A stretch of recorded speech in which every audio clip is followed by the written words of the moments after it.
ইসলামের সাথে শত্রুতা দেখাই দেবে, এরকম একটা উদ্যোক্তা ভাব এসে গেছে। কমপক্ষে এই কথাটা তো মাথায় রাখা উচিত ছিল যে কোরআন হাদিসের আলোচনা উচিত, এতটুকু আদব মুসলমান হিসেবে আমাদের নাই।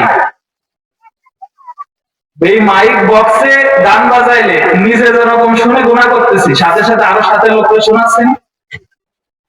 আমি হেডফোনে গান বাজায় শুনলাম, আমার একার গুনাহ হবে।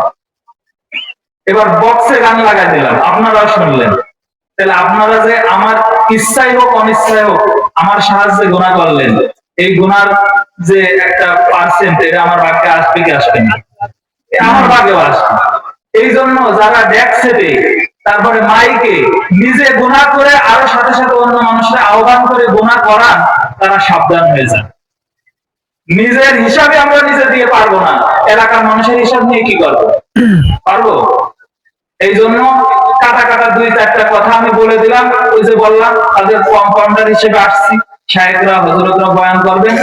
1 নাম্বার নিয়তকে ঠিক করেন। আসছি দুই চারটা কথা যা শুনতে পারি আমলের নিয়তে শোভব। যতগুলো মাসলা আলোচনা করা হবে একটা দুইটা পারি টুকে নেব। প্রত্যেক মাহফিলে, প্রত্যেক মজলিসে, প্রত্যেক জুমার বয়ানে যদি আমি একটা করেও মাসলা শিখি, দেখা যাবে যে 5-7 মাস পরে কিছু ইসলামিক জ্ঞান আমার ভিতরে এসে গেছে।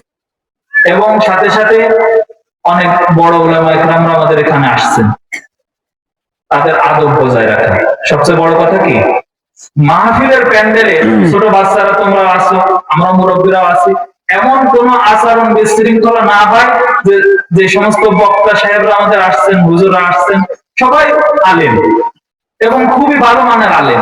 তারা এসে যেন এই এলাকার প্রতি, আমাদের মানুষদের প্রতি, আমার এলাকার প্রতি কোন প্রকার কোন ধারণা নিয়ে সবার কাছে হাতে পায়ে ধরে আমাদের অনুরোধ। সবাই উস্তাদ আগের বার মাহফিল হয়েছিল, সব হুজুরা প্রশংসা করছে না মাশাআল্লাহ খুব ভালো, লোকও ভালো পাইছি, মাহফিলের প্যান্ডেলের ভিতরে লোক বেশি পাওয়া গেছে।